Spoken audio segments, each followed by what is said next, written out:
बिस्मिल्लाहिर्रहमानिर्रहीम, अस्सलाम वालेकुम। मैं हूं करामत मुगल और मेरे साथ हैं अदील राजा साहब और बहुत सी ऐसी खबरें हैं जिन पर आज आपको मजे का तबसरा सुनने को मिलेगा। एक तो वज़ीर आज़म साहब ने काबीना से इजलास किया के खिताब में कौम को ये खबर सुना दिया कि जुमे के दिन आपने कम अज़ कम तैयारी रखनी है कि कितने डॉलर अब आपकी जेब से निकलने वाले हैं, क्योंकि हुकूमत नहीं चल पा रही। हालांकि हर चीज़ पर हुकूमत टैक्स लगाकर इस कौम को जगाने की पूरी कोशिश कर रही है, लेकिन कौम सोई हुई है। 2 साल से जनाब वो मईशत को बेहतर कर रहे थे, उस पर कारी ज़र्ब जो है ईरान और अमेरिका ने जा लगाई है। पता नहीं वो कहाँ पर लगाई है, वो हमें समझ नहीं आ रही, क्योंकि कहते थे कि दुनिया में कहीं भी दो ममालिक के दरमियान जंग हो तो दो वो मुतासर होते हैं, तीसरा मुल्क जो मुतासर होता है वो पाकिस्तान है, और आज वो साबित हो रहा है। दूसरी जानब इमरान खान साहब के मुकदमात में तेजी देखने को आ रही है। 190 मिलियन पाउंड केस जो है वो कल समाअत के लिए मुकर्रर हुआ है। उससे पहले जो उन पर एक केस FIA बना रहा था, अब वो भी बैंकिंग कोर्ट में कल शायद उसकी समाअत भी हो जाए। इन मुकदमात के हवाले से जानने की कोशिश करेंगे कि अडयाला से वाइब्स क्या आ रही हैं। दूसरी जानब इस्लामाबाद के जजेस जिनने 5 ने खत लिखा था, 3 के तबादले हो गए, दस्तखत यूसुफ रजा गिलानी साहब ने कर दिए। अब क्या अदलिया इंसाफ दे पाएगी या नहीं, या वैसे ही जैसे हुकूमत के हक में हर चीज आ रही है वैसे सुकून से काम होता रहेगा? इन सारी खबरों का अहाता करते हैं। और सबसे पहले ये ईरान जंग का असर पाकिस्तान पे इतना ज्यादा कैसे हो गया, क्योंकि वजीर आजम साहब पता नहीं रात को सोते भी हैं कि नहीं, शबाना रोज मेहनत कर रहे हैं और अब उन्होंने 80 करोड़ डॉलर पूरा करना है। अब पता नहीं हमारे खून से पूरा करना है, गोश्त से पूरा करना है, हड्डियां बेचनी है, हमारे कपड़े बेचने हैं, करना क्या है? ये पेट्रोल की कीमतें सबसे ज्यादा हमें क्यों मुतासर कर रही है? जब ये जंग शुरू होनी थी तो पेट्रोल पे फी लीटर थी लेवी 80 रुपए जी। शहबाज शरीफ साहब भागे भागे गए, उन्होंने अभी इंपोर्टेड पेट्रोल पाकिस्तान आया नहीं था, उन्होंने इसके ऊपर 25 रुपए लेवी लगा दी। सही। जब पहली कीमत बढ़ी थी उसमें 25 रुपए 55 रुपए जब इन्होंने बढ़ाए थे, सिंगल लार्जेस्ट तो इन्होंने लेवी लगा दी उसमें। लेवी 100 रुपए से ऊपर होगी पाकिस्तान की तारीख में पहली बार। दूसरी बार शहबाज शरीफ ने दोबारा पेट्रोल की कीमत बढ़ाई, जब 460 रुपए 468 कर दी थी शायद जी, उसमें फिर लेवी लगा दी। कुल लेवी इन्होंने कर दी 160 रुपए जी। यानी कि जंग का बहाना बनाकर 80 रुपए इन्होंने लेवी ठोक दी। सही। ठीक है। उसके साथ साथ डीजल जो कि रिफाइन ही पाकिस्तान में होता है, इसका डॉलर से कोई ताल्लुक जिस पर लेवी होती नहीं, जिस पर लेवी होनी नहीं चाहिए आपको, लेवी तो ये डालते हैं, खैर अभी जीरो की हुई है लेवी, लेकिन वो भी बढ़ा दिया। फिर उसके बाद अगले दिन आके वो 2 वजीरों को याजूज माजूज को बेइज्जत करके अगले दिन आके ऐलान कर दिया कि जी ओ बड़ा बुरा हो गया कौम के साथ, मैं अब सस्ता कर रहा हूँ पेट्रोल। सही। ठीक है, 80 रुपए सस्ता कर दिया और वापस लेवी आ गई 80 रुपए के ऊपर। फिर पिछली बार भागे भागे गए, इंटरनेशनल दुनिया में प्राइसें कम हो रही थी उस टाइम पे, इन्होंने फिर महंगा कर दिया। सही। पेट्रोल 27 रुपए तो कितना, और वो 27 रुपए, सुने जरा आपको मजेदार बात बताता हूँ। जो 27 रुपए पिछली बार कीमत बढ़ी है पेट्रोल की, वो पेट्रोलियम प्राइस की वजह से नहीं बढ़ी। सही। सिर्फ 80 रुपए लेवी को 107 रुपए किया गया। सही। ठीक है, इन्होंने 1600 अरब इकट्ठा करना है कि 1800 अरब इकट्ठा करना है, वो आपके किसी भी जगह से जहां से निकल सकता होगा वहां से निकाल लेंगे। जहां पर आपको कोई थोड़ा बहुत मांस होगा ना, वो ये नोचेंगे, घसीटेंगे, आपकी बोटियां हड्डियों से अलग करेंगे। ख्वाजा साहब की तकरीर याद है ना कि गोश्त खा जाएंगे आपका हड्डियों से उतार के, नोच नोच के शहबाज शरीफ साहब खा जाएंगे, छोड़ेगा नहीं ये बंदा। सही। दूसरी जानब अब हलचल पैदा हुई है इमरान खान साहब के केसों पर, और इतने बड़े ब्लैंकेट बैन है, मुलाकातों पर एक तवक्कुफ आया। लोग ये कह रहे थे शायद किसी ढील के तहत खामोशी है, हालांकि पाबंदियां जो हैं वो सबके सामने हैं। अब क्या हम देख रहे हैं 190 मिलियन पाउंड में बुशरा बीबी की, क्योंकि पहले हमने खबर की थी शायद 22 अप्रैल को उनकी जमानत होने वाली है, सेहत की बुनियाद पर होने वाली है। अब जो खबरें अडयाला से आती हैं, एक की बिनाई कम है, एक की उससे भी कम है, एक की आंख को खतरा है, एक के दांत में दर्द है, इतने सारे मसाइल जब सामने आ रहे हैं तो क्या देख रहे हैं कि कल कोई बड़ा फैसला आ सकता है, या अभी सिर्फ नहीं, अभी सिर्फ मेरा ख्याल है सिर्फ बातचीत चलेगी। अभी बड़ा अजीब सी कुछ वाकयात है ऐसे। सुहेल अफरीदी साहब जिन्होंने एहतजाज करना था, जो एहतजाजी सियासत के चैंपियन पैदा हुए थे, वो कहते हुए पाए गए हैं कि यार सूबे के बड़े मसाइल हैं, यहाँ पर दहशतगर्दी बढ़ी है, तुम्हें पता है ड्रोन चल रहे हैं, फायरिंग हो रही है, सिक्योरिटी पे हमले हो रहे हैं, ऐसे में मैं क्या उधर कैसे करूँ, क्या करूँ क्या करूँ। कुछ लोगों को ने कहा मुझे नहीं मालूम सही है कि गलत है, मैं सिर्फ आपको खबर दे रहा हूँ। उन्होंने तहरीक इंसाफ के कुछ लोगों से बात की है। सही। तो गुड बॉय तो वो भी बने हुए हैं, हुकूमत सुहेल अफरीदी से गंडापुर साहब से भी ज्यादा खुश है इस टाइम पे। ठीक है, ऐसे ही नहीं हो सकता। ठीक है, this is not just it के बस ये एम ही खुश हो गए सारे ऐसे, तो पसे पर्दा बातचीत तो चल रही है। एक चीज, दूसरी चीज एक चीज आपको अब समझ आ गई है कि इनसे मुल्क नहीं चल रहा। ये जो मर्जी कर लें, ये जैसे मर्जी कर लें, ये मुल्क को नहीं चला सकते। मैं एक मौजना मैंने किया था, मैं आपको जरा ये सुनाना चाहता हूँ, थोड़ा सा लंबा हो सकता है ये जी। ये आपको मैं जल्दी जल्दी क्विकली सुनाता हूँ।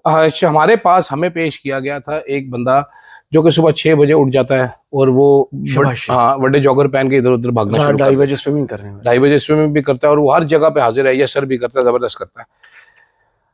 ये जनाबे वाला इंडिकेटर्स ये मैंने निकाले थे उस दिन, जो सर्वे इकोनॉमिक सर्वे ऑफ पाकिस्तान है उससे पाकिस्तान के एवरेजेस की गई।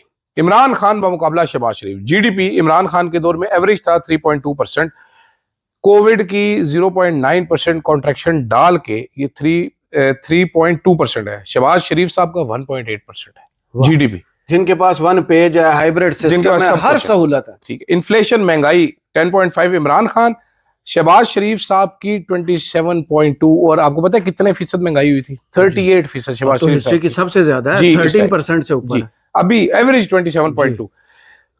बेरोजगारी इमरान खान 6.2, शहबाज शरीफ 8.5। ठीक है। उसके गुर्बत 34 इमरान खान, ये इमरान खान के 3 साल दौर का पूरा एवरेज। शहबाज शरीफ साहब 2 साल कोरोना के, शहबाज शरीफ साहब 39.4%। ठीक है। फूड इनसिक्योरिटी इमरान खान 16%, शहबाज शरीफ साहब 28%। और अभी ये गंदम के साथ जो करने जा रहे हैं ये आप जरा देखें कितना ज्यादा आता है। एक्सपोर्ट्स इमरान खान 24%, यहां पर शहबाज शरीफ साहब बेहतर है जी, 29% हो गई। Imports 58 billion Imran Khan, 54 billion Shahbaz Sharif. यहां पर शहबाज शरीफ बेहतर है, किस वजह से बेहतर है बताएं मुझे? क्योंकि आपकी एलसी नहीं खुलती जी। ठीक है, आपको डॉलर पैन लगे, लेटर ऑफ क्रेडिट जो है। ट्रेड बैलेंस इमरान खान का बेहतर। Foreign exchange reserves Imran Khan के दौर में 13.5 बिलियन थे। ठीक है। शहबाज शरीफ साहब के दौर में एवरेज जो है 7.8 बिलियन है। और आपको पता है इन्होंने जनवरी 2023 में वज़ीर आज़म बनने के शौक में सिर्फ 3 अरब रह गए थे, और ये जो 7 बिलियन शहबाज शरीफ साहब के हैं ये सारे के सारे इस टाइम पे सऊदी अरेबिया के हैं तकरीबन। ठीक है, हमारा कोई नहीं है। रेमिटेंसेस जरूर शहबाज शरीफ साहब को क्रेडिट देना चाहिए, रेमिटेंसेस ज्यादा हो गए क्योंकि पाकिस्तानी छोड़ के चले गए। एफडीआई दुनिया में पहले नंबर पे है, मुल्क जो अपना मुल्क छोड़कर दूसरे मुल्कों में। एफडीआई, अब मैं फिगर्स नहीं बताता, एफडीआई इमरान खान के दौर में बेहतर, current account balance Imran Khan के दौर में बेहतर, fuel energy prices Imran Khan के दौर में बेहतर, पब्लिक रिलीफ इमरान खान ने ज्यादा दिया, एलएसएम लार्ज स्केल मैन्युफैक्चरिंग जो आपको बताती है चल रहा है, मुल्क जॉब्स क्रिएट हो रही है इमरान खान के दौर में। हालांकि कोविड भी आए फिर भी इमरान खान के दौर में बेहतर, फिस्कल डेफिसिट इमरान खान के दौर में बेहतर, एक्सचेंज रेट इमरान खान के दौर में बेहतर, स्टेबिलिटी इमरान खान में, कंज्यूमर कॉन्फिडेंस इंडेक्स जो थी वो इमरान खान के दौर में बेहतर थी, रिटेल सेल्स की ग्रोथ 4.5% इमरान खान की, 1.5% शहबाज शरीफ साहब की। अब मुझे बताएं जी, ये इस मुल्क में क्या करेंगे? ये जो मर्जी कर ले। तो वो जो कहा गया था तरक्की को 5वां गियर लग गया, वो मेरी ना दुनिया की सबसे बेहतरीन टीम आ गई है। नवाज शरीफ साहब बार बार हमें बता रहे थे भाई टेक ऑफ कर चुके हैं, तो वो सब कुछ क्या ईरान जंग की वजह से खराब हो गया? मेरी जब अम्मी जिंदा थी ना तो मैं कभी कभार ना कोई शर्ट खरीद लेता था, तो मेरी अम्मी कहती है की तरक्की हुई शर्ट लाया, तो ये वो वाली तरक्की थी। ठीक है, ये वो वाली तरक्की इन्होंने हमें करके बताई है, ये सादी तरक्की नहीं। इन सारी खबरों के दौरान नजरें जो है अपोजिशन पर ज़ाहिर है अवाम की होती है। अगर हुकूमत कुछ नहीं कर रही तो उन पर चेक जो है उनका एहतसाब जो अपोजिशन करेगी। अपोजिशन ने 2 मई की लाहौर की कॉल दी, फिर अचानक से ये कॉल वापस ले ली। अब सुहेल अफरीदी साहब ना तो एहतजाज करने के हक में है, ना सड़कों पर बैठने के हक में है, और ना अब लाहौर जाने के हक में। ये हो क्या रहा है फिर? मेरा ख्याल है तहरीक इंसाफ की अंदरूनी लड़ाइयाँ जिस स्पीड में बढ़ चुकी है ना, वो तो शुरू से नहीं अब बहुत ज्यादा है। शुरू में तो इमरान खान ऊपर डंडा होता था ना, डंडा इमरान खान के सामने लोग ग्लास एक दूसरे को मारते थे, लेकिन उस टाइम पे इमरान खान की से होती थी, इमरान खान की बात चलती थी। अब कहानी ये हो चुकी है कि अब इनके पास कुछ है ही नहीं, ये सिर्फ आपस में लड़ सकते हैं, इनको लड़ने के अलावा कोई चीज नहीं आती, कोई काम नहीं आता, ना सपोर्ट करने के लिए एक दूसरे को तैयार है, ना कुछ पप्पू बच्चे बन के बैठ के बस राशा पखैर अगले कर देते हैं, इधर से उधर से वो जुल कर देते हैं। ठीक है, सिंधी बेचारे कुछ करते ही नहीं, बलोची चुपे रहते हैं। तो ये तरीके इंसाफ का हाल हो गया। विल नहीं है भाई, जब आप डर जाएं, जब आप गिव अप कर दें, वो जिस बंदे को गिव अप करना चाहिए था वो गिव अप नहीं कर रहा, ये गिव अप करके क्यों बैठे हुए हैं, ये आई डू नॉट अंडरस्टैंड। कुर्सी पे आ रही है। आज वो तलबा से खिताब फरमा रहे थे, सुहेल अफरीदी साहब कह रहे थे जितने नाअहल लोग हैं मैंने उनको हटा दिया। ये इशारा किस तरफ था, सरकारी ऑफिसर्स की तरफ या पीटीआई के अंदर कुछ तब्दीलियां हुई है? कोई नहीं सर, कोई नहीं। सोहेल अफरीदी साहब बस ऐसे तकरीरें कर रहे हैं अभी तक। तो वो यार वेरी, मैं अपना, आपको पता है, वेरी लाइकेबल का है Sohail Afridi. I really like है। कैसे? चार्मिंग है, उसको पता है क्या बोलना है। ओ उसने साफियों को बहुत चार्म किया था, बड़ा चार्म ऑफेंसिव उसका, बड़ा जालिम। Social media activist, social media को नहीं, साफियों को भी वो उसने बड़े बीबे जवाब दिए, बड़े सुथरे जवाब दिए थे जो जो उससे मिल गया था। और मैं आपको उन साफियों को बता रहा हूँ जो पक्के कट्टर पटवारी थे, ज़हनी पटवारी। उसके बाद क्या हुआ? उसके बाद सोहेल अफरीदी साहब, रमजान से पहले वाला सोहेल अफरीदी और रमजान के बाद वाला सोहेल अफरीदी, जमीन आसमान का फर्क। सर वो रोजिया में जिन्हें जिन्हें इफ्तारी कर लेती है ना, वो फिर चोई साहब वो थिंदा खा बैठा है। वो जो नमक खाया है ना, वो निकल नहीं रहा अब जिस्म से। ये असल में ना पाकिस्तानी सियासतदानों का ना जो दायरों का सफर है वो खत्म नहीं होता। वो यहाँ से भागना शुरू करता है। हर बंदा समझता है कि मैं इस दायरे से निकल के सीधा निकल जाऊंगा। उनको पिछले वाले का गंडापुर का अंजाम याद नहीं रहता, और उनको अकरम दुरानी, उनको परवेज खटक याद नहीं रहता। लोग उसको बुला देते हैं, उन लोगों को लोग बुला देते हैं ना, तो अधिकार देते हैं। अब सोहेल अफरीदी साहब के साथ क्या मसला हो रहा है? सोहेल अफरीदी साहब इधर उधर कह रहे हो, आपने कहा था इमरान खान को वो दिया, इख्तियार दे दिया उनको, वो तो कुछ कर नहीं रहे, मैं क्या करूं? यहाँ से लोग मुझे गालियां निकालते हैं। तो कहते थे कच्चे धागे से मैं बंधा हूँ, वो धागे तोड़ दूंगा। वो धागे जो है रेशम के थे, सूत के थे, किसके थे, जो अभी तक टूटे ही नहीं है। पैरों में इनके गुलामी की बेड़ियां निकली मुझे लगता है। नवंबर में कुछ और दिसंबर में बहुत कुछ होगा। अब अप्रैल खत्म हो गया लेकिन कुछ नहीं हुआ। अब देखना ये है कि ये इमरान खान की तहरीक जो है, अब गर्मियां भी आ गई हैं ऊपर से। इमरान खान ने पिछली मरतबा भी जैसे तैसे करके गर्मियां तो जेल में गुजार ली। अब इनकी जमात जो है मुकम्मल खामोश होती नजर आ रही है। दूसरी जानब अगर हम अदलिया की जानब देखें तो अदलिया तो अब इमरान खान के मुकदमात सुनने लगा। अब अच्छी अदलिया आ गई। Very very nice, very nice. अच्छा मुझे आप एक बात बताएं, क्योंकि आप सुप्रीम कोर्ट पर रेगुलरली जाते थे, कवर करते थे, आखिरी बार सुप्रीम कोर्ट से कब कोई खबर ही सुनी आपने? कल तबादले हो गए है ना, तबादले हो गए कल।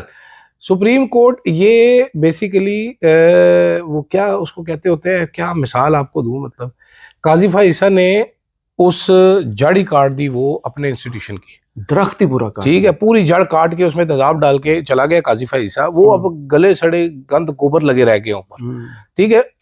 मुझे आप ये बताएं, जज जो बेचारा खुद कह रहा है आके कि सर ये मेरे से जरूर मुझे हाजिरी का मौका देना, मुझे आप ट्रांसफर कर लगे, मुझे सुन लीजिएगा। आइन ये कहता है कि आप मुझे सुनना के पाबंद। बाबर सत्तार साहब वो आगे फैसला करते हैं, नहीं हमने सुनना नहीं है, हमने बात नहीं करनी, हमने इसको वैसे रूल्स भी नहीं बनाने, हमने ट्रांसफर कर देना, ठीक है। ये और ये डिसाइड कौन करते हैं? गवर्नमेंट, ठीक है। और या अफरीदी साहब बैठ के कर रहे होते हैं उनके सामने। ओहदे से इतना प्यार है। ये कल मोहसिन अख्तर कहने ने बड़ी खूबसूरत बात की थी। उन्होंने, मैं उनकी तस्हीह करना चाहता हूँ थोड़ी सी, उन्होंने कहा रिटायर्ड जजों को चैन नहीं आता, इनको पढ़ने वाले सलूट। ये बात ये हाजिर सर्विस के लिए भी यही है सर। मोहब्बतें होती हैं, गाड़ी, land cruiser, BMW i5 electric, speed, protocol, आगे डाले पीछे डाले, हटो बचो। इतना ज़हन खराब हो जाता है कि कोई आम मामूली गाड़ी मेहरान शरान बीच में प्रोटोकॉल के, तो उसको रोक के आप गिरफ्तार करवा देते हैं कि हमारे प्रोटोकॉल में घुसा कैसे है, ठीक है। एक कॉल पे सीडीए पहुंच गई, एक कॉल पे पुलिस से पहुंच गई। वो याद नहीं काजी फाइसा वो कितना मेंटल होता था, सड़क पे जाते थे लोगों के चलान करवाता होता था खड़ा। वो लड़ पड़ता था भाई, मेंटल वो, मतलब यार वैसे एक एमएनए से लड़ पड़े थे, उस पर दहशतगर्दी की एफआईआर कटवा दी, तो शक्ल से दहशतगर्द लगते हैं वो। मतलब मैं आप ताकत की खुमारियां तो चेक करें भाई, ये ताकत होती है। अब मूंछ पा के आना पड़ता है, अब काला मुंह लेके फिरता है, अब गाड़ियों में छुप छुप के साथ नीचे करके फिरता है। तो यहाँ पर पाकिस्तान में अंजाम सबके सामने पड़े हैं। अब ये चीफ जस्टिस का घोड़ा जो है, क्या इसका नाम है, घोड़े का नाम है क्या है जी? मुझे क्या पता। जस्टिस घोड़ा पाल, ठीक है। तो आपको एक और मजेदार बात बताऊं वैसे। जी जी। सीए साहब घोड़े का बहुत ख्याल रखते हैं, लेकिन अकेले ही राइडिंग कर रहे होते हैं, कॉर्डन ऑफ करवा के एरिया। अच्छा, कल ही लगे फिरते होते, ठीक है, घोड़े दे नशा फिरते। और दूजा बंदा ज़ाहिर है कम तो है कोई, नहीं तो फिर घोड़सवारी भी ना करे। नहीं चोई साहब, डर भी बड़ा है ना कि दूजा घोड़ा आके चढ़ना जाए मेरे होते, ठीक है। कल ही घोड़ा कॉर्डन ऑफ होंगे, सिक्योरिटी लगी होती। मैं आपको आंखों देखा बता रहा हूँ। अच्छा, हाँ जी, कल्ला चलो रिपोर्टर इधर चलो। एक सत्तार खान साफी थे, हैं बल्कि सत्तार खान साहब, अब्दुल खान साहब, मुबैना साफी नहीं है यार, मेरा दोस्त यार, ना करें, मेरा भी दोस्त है सत्तार खान साहब, मुबैना साफी, चलो कोई बात। उन्होंने सत्तार साहब, ये अदील राजा ने कहा, तो उन्होंने जो है ना घोड़ा रखा था एक, अब पता है आपको इस बात का, उसके घोड़े का नाम था जर्नलिस्ट। अच्छा, तो इसलिए वो जस्टिस और जर्नलिस्ट। हाँ, तो मुझे उससे ना मुझे वो याद आया था, तो मैं उन्हें सिद्धार्थ साहब ने भी कहता था, मैं कहा जिस तरह तुसी मुबैना साहब उस तरह साडा मुबैना घोड़ा ते ऐ भी जिस तरह दे जज उन्होंने दा मुबैना जस्टिस घोड़ा, ठीक है, काजी साहब दा, इस तो अलावा कोई नहीं है ना कोल। काजी कह रहे वैसे काजी और इसमें क्या फर्क है फरीद यार, बड़ा वीक पैथेटिक मतलब वो institution we have left with. नहीं देखें, अब जो जियो ने या जंग ने आज खबर की है, ज्यादा खतरनाक चीज वो है, चले जजों के दरमियान पसंद नापसंद, एस्टेब्लिशमेंट के पसंदीदा नापसंदीदा, ये चलता रहता है। पीपल्स पार्टी ने अपने 2 जजेस का तबादला नहीं होने दिया। ये खबर आज अखबारात में छपी है जरा के मुताबिक, ये कैसे मुमकिन है? नहीं वो तो मुमकिन है। अब तो इसमें तो कोई बड़ी बात ही नहीं है ना, मेजोरिटी किसकी है? मेजोरिटी गवर्नमेंट की है, पीपल्स पार्टी गवर्नमेंट की दादी। उन्होंने कहा जी ऐ नहीं, वोट नहीं देंगे, नहीं देंगे। फारूक नाइक साहब है ना बीच में, उन्होंने अपना रुकवा लिए होंगे कि नहीं होगा, ये रिजेक्ट कर देंगे हम, ये पेश ही ना करो। ये तो बिल्कुल मुमकिन है। देखिए आप जजों का क्या किरदार, या अफरीदी साहब नाम के चीफ जस्टिस का क्या किरदार है? नहीं, असल इख्तियार तो हाजी मीनुद्दीन साहब के हाजी मीनुद्दीन के पास क्या इख्तियार है? बहुत से माली रखने में, वो आपको भी पता है, तो माली रखने। हाँ, अब आते हैं आखिरी बात। सदर जरदारी साहब चीन जाते हैं, अपने सूबे के लिए वहां हर चीज खरीदने और उसमें इंटरेस्ट शो कर रहे हैं। मरियम साहब अभी जब चाइना जाती हैं तो अपने सूबे के लिए सब कुछ। सुहेल अफरीदी साहब अपने सूबे के लिए जब अफगान कौंसलेट से मिलने की कोशिश करते हैं तो यहाँ पर इतने बयानात जारी होते हैं, और वो बेचारा जब से आया 7 माह से एक ही बयान देते जा रहा है कि ये जो है इनके लिए जहाज अवेलेबल हैं, ये बाहर जा सकते हैं, जा नहीं सकते नहीं, और ये इनका नाम स्टॉप लिस्ट में। कोई बात नहीं, क्या हो गया, बाहर जाके क्या करना सुहेल अफरीदी ने? पहले कौन से इसके पास इतने पैसे होते थे, बाहर जाता था बड़ा यार सूबे की तो बात। अब देखे जरदारी साहब सिंध के लिए गए हुए हैं, इस मुल्क के सदर हैं। सर मुल्क का फिक्र नहीं है ना भाई। प्रॉब्लम क्या है? प्रॉब्लम ये है कि नेशनल लीडर आपके अलमिया भी आई है, मुस्लिम लीग नून पंजाब की जमात, पंजाब से भी वो सेंटर पंजाब से अर्बन सिटीज से भी उड़ गई। अच्छा, आज इलेक्शन करा लो, वो इमरान खान सारी खत्म, इमरान खान पीपल्स पार्टी फुल बैठा हुआ है, पीपल्स पार्टी के कौन सा वोट बैंक? वो जरदारी साहब ने एक सिस्टम जो बनाया हुआ है अपना, वो सिस्टम के तहत चलते ना सिस्टम, जिसका नाम है, ठीक है। सो सिस्टम क्या है कि मैं जो जीता हुआ उम्मीदवार भी मेरा, रनर अप भी मेरा, और आखिरी 3 भी मेरे। अगर कोई और हुआ तो फिर अच्छा नहीं होगा, ठीक है, वो गायब हो जाएगा। आसफा भुट्टो कैसे जीती थी इलेक्शन? जी सारी गायब। हालांकि पहला इलेक्शन था, लड़के आना चाहिए था उसको, उन्होंने कहा नहीं मेरी बेटी सियासी कैरियर। आप इस तरह वो बच्चे सबको अच्छे लगते हैं, लेकिन उनको खुश करने के लिए उनको गुड्डा गुड्डी ले दो, ये कर दो, वो कर दो, ऐसे नहीं होता। अनअपोज्ड। जितना मुझे इसमें इंटरेस्टिंग चीज, मेरे लिए जो इंटरेस्टिंग चीज ये है, जो इस सारी चीजों से समझने वाली चीज है, वो ये है कि ये जो शुगर डैडीज के साथ ये जो हुकूमत चल रही है ना, इस हुकूमत के भी आपको पता है ना, ये शुगर डैडी को कॉन्सेप्ट सिर्फ एक सेंस में आप ना देखें। मैंने वीडियो भी ये की है, ये लोग देखेंगे, आप भी देखिएगा, मीडिया में भी शुगर डैडीज हैं बड़े बड़े, और मीडिया के बड़े बड़े एंकरों के शुगर डैडीज हैं। अच्छा। जो उनको प्रमोट करते हैं, ठीक है, वो मैं साफियों की किस्मत है। इसी तरह हमारे सियासतदानों के भी शुगर डैडीज हैं, ठीक है। तो ये शुगर डैडियों वाली हुकूमत है, ये आए हुए हैं सारे किसी ना किसी के कंधों पे चढ़ के, जमीन पे इनके पैर है नहीं, अवाम में रूट्स है नहीं इनको। वो मरियम नवाज पंजाब के अब मतलब फिल्म सिटी बना रही है जी। अगला सवाल मेरा आपने पहले ही खा दिया, फिल्म सिटी बताएं जी। फिल्म सिटी बना रही हैं, उस पर लोगों को एतराज क्यों करना चाहिए? अब देखें पंजाब ईस्ट पर, उधर वाले पंजाब में देख लें, उसकी पंजाब की फिल्म इंडस्ट्री कितनी आगे जा रही है, कितना रेवेन्यू जनरेट कर रहे हैं। ठीक है, आप करें, सारे काम करने चाहिए, मैं ये नहीं कह रहा कि ये नहीं करना चाहिए और वो करना चाहिए, सारे करने चाहिए।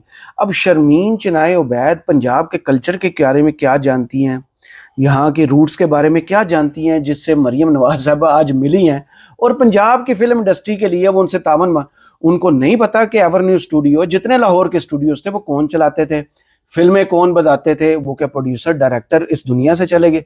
सारे जिंदा है पंजाबी फिल्में बनाने वाले।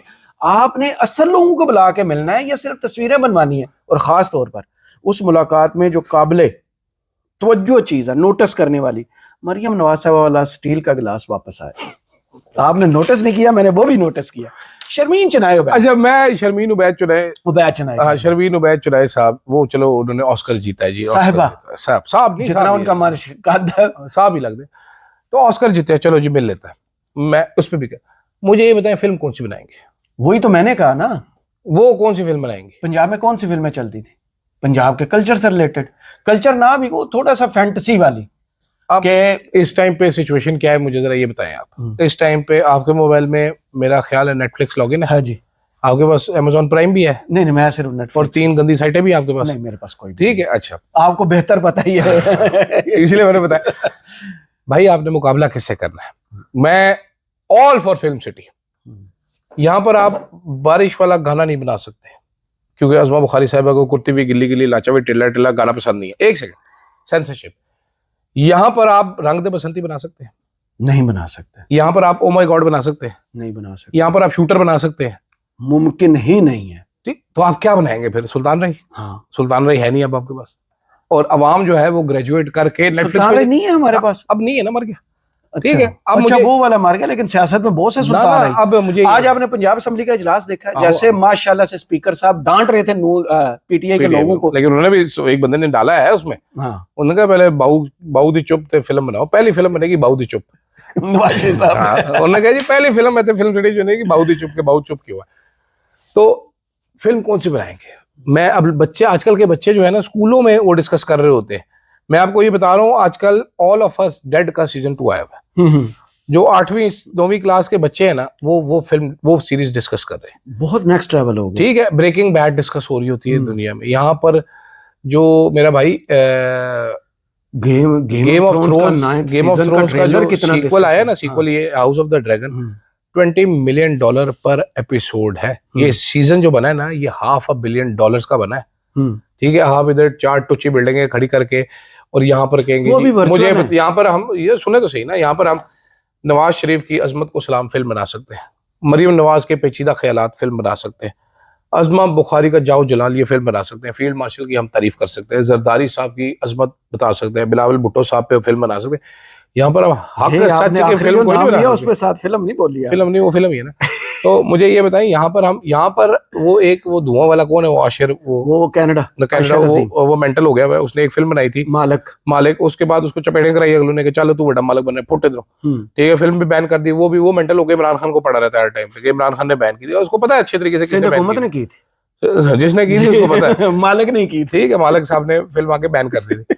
आप कैसे बनाएंगे यहाँ पर? रंग दे बसंती में जो मिग्स हैं इंडियन एयरफोर्स की, उनको फ्लाइंग कॉफिन कहा गया था। ये मैं आपको बताना चाहता हूँ, करप्शन के केस पर बनी हुई। जो आप जवान फिल्म बना सकते हैं शाहरुख खान की यहाँ पर, ओहो नामुमकिन है। क्या उसमें मेन थीम क्या थी? मुझे कोई बंदा आप में से बोर्न आइडेंटिटी जैसी फिल्म है, ये कैसी चीजें हैं सर? बोर्न आइडेंटिटी में किस तरीके से वो CIA का ऑपरेशंस को बेनकाब कर रहे हैं, किस तरीके से वो कैसे फॉल्स फ्लैग कैसे चीजें होती हैं। आप आयरन मैन जो मूवी है सारे देखते हैं, आयरन मैन के शुरू में क्या दिखाया हुआ है मुझे ये बताइए जरा। आयरन मैन के शुरू में बताते हैं कि टोनी स्टार्क साहब जो वेपन्स अमेरिकन आर्मी को बेच रहे होते हैं वो तालिबान के पास होते हैं सारे, वो उनके वेपन्स इस्तेमाल कर रहे होते हैं। आप ऐसी फिल्में बनाएंगे यहाँ पर? मुमकिन नहीं है। यहाँ पर दूसरी फिल्म बनाओगे जी, जेठ ने परजाई नु चढ़ मारी, परजाई ने ਉਹਦੇ ਕੋਲ ਤਲਾਕ ਲੈ ਲਈ, ਉਹਦੇ ਬਾਅਦ ਉਹ ਨਸ ਗਈ, ਉਹਦੇ ਬਾਅਦ ਉਹ ਫਸ ਗਈ, ਉਹਦੇ ਵਿੱਚ 70 दफा ਤੁਸੀਂ एडिट लगाओगे, केड़ी फिल्म कौन देखेगा ये फिल्म? यहाँ पर एक बेचारे ने खरकमर वाक़े पे फिल्म बनाई थी, वो रिलीज नहीं होने दी फिल्म। अब्दुल्ला रिलीज नहीं हुई थी, जिसको इंटरनेशनल अवार्ड्स मिले थे खरोटाबाद वाक़े। क्यों जी? वो ये लाहौर में कुछ दिन पहले एक बड़ी अच्छी फिल्म बनी थी, वो ख्वाजा सराओं पे, वो रिलीज नहीं होने दी थी। क्यों जी? पता नहीं। यहाँ पर अगर यहाँ पर रीले बनाते हैं जो इंस्टाग्राम में बच्चे, उनको चुप के ले जाते, फिल्में कौन बनाएगा? तो जो फिल्में फिल्म सिटी लॉन्च कर रहे हैं, वो मौलाना साहब वाली भी मुझे याद है, ये सरमद खोसट साहब ने बनाई थी, बड़ी आला फिल्म। हाँ जी, कि अगर किसी को शौक है वो गाना और उसको एक जगह पे शादी पे डांस कर, वो फिल्म ने इस वजह तो बैन कर दे, मौलवी माइंड कर गए कि मौलवी साहब माइंड कर गए, मौलवी डांसर बनना चाहते थे, मौलवी साहब बन नहीं सके गाना। तो पाकिस्तान में टैलेंट की कमी नहीं है, मैं ये नहीं कह रहा, स्टोरीज भी बहुत है, कैरेक्टर्स भी बहुत, कर ही नहीं सकते कुछ। तो आप वही कुर्ती में गिल्ली गिल्ली उस पे उस्मा बुखारी बैन कर देती है। मेरा फेवरेट गाना नेड़े आ ये गाना बैन कर दिया। अच्छा बस ना कर रहा हूँ मैं, चलो बस कर दीजिए। मेरे ख्याल से बहुत शुक्रिया आपके इस वीडियो को देखने का। कमेंट्स बॉक्स में जरूर बताइए वीडियो आपको कैसी लगी। इजाजत दीजिए, अल्लाह हाफिज।